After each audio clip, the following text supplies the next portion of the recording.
শিব পুরাণের শ্লোক এবং তার অনুবাদ সহ ব্যাখ্যা। শ্লোকটি হল ওং নমঃ শিবায় গুরুবে সচ্চিদানন্দমূর্তয়ে নির্মলায় প্রশান্তয় দক্ষিণমূর্তয়ে নমঃ।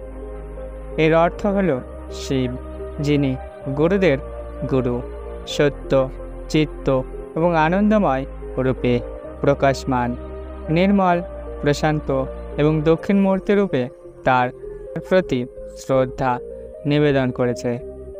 এই শ্লোকের মাধ্যমে শিবের মহিমা ও তার গুণাবলীকে প্রকাশ করা হয়েছে।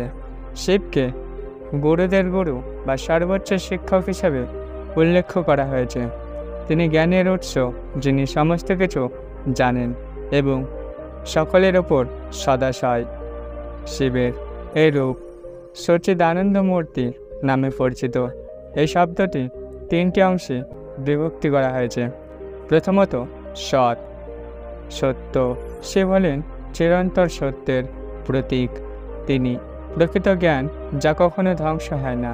তিনি এই পৃথিবীর সৃষ্টিকর্তা এবং রক্ষক। 2. চিত্ত বা চেতন। শিব সর্বত্র চেতনাকে প্রতিনিধি করেন। তার চেতনা সমস্ত জগৎ উদ্ভাসিত হয়। তিনি প্রাণ এবং জীবনের উৎস, যা সমস্ত সৃষ্টিকে চেতনা এবং শক্তি প্রদান করে। 3. আনন্দ বা আনন্দময়। শিব আনন্দময়। তিনি পরম সুখ এবং শান্তির প্রতীক। তার কাছে আসলে সকলে আনন্দ এবং শান্তি লাভ করে। এই শ্লোকের মধ্যে শিবের দক্ষিণামূর্তি রূপের প্রশংসা করা হয়েছে।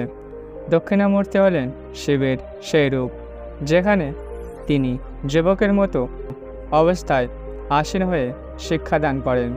শিষ্যদের মধ্যে যিনি শিবের প্রতীক হিসাবে পরিচিত, তিনি দক্ষিণামূর্তি।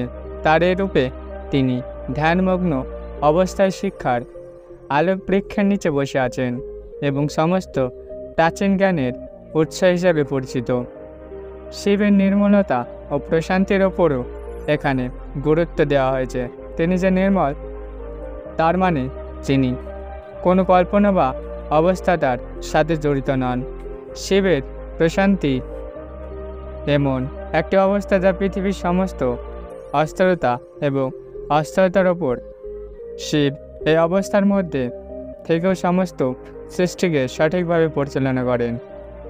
এই শ্লোকের মাধ্যমে আমরা শিবের প্রতি শ্রদ্ধা নিবেদন করি, যিনি জ্ঞান, চেতন এবং আনন্দের প্রতীক। শিবের দক্ষিণামূর্তি রূপের শিক্ষা এবং শান্তির প্রতীক হিসাবে আমরা তার কাছে প্রার্থনা করি যে তিনি আমাদের জীবনে সেই জ্ঞান এবং প্রশান্তি দান করেন। শিবের এই মহিমা উপলব্ধি করে আমরা আমাদের জীবনের সর্বোচ্চ সাফল্যের পথে এগিয়ে যেতে পারি। এভাবে শিব পুরাণের শ্লোক শিবের অন্যান্য গুণাবলী এবং তার প্রতি ভক্তির গভীরতার প্রতিফলন করে।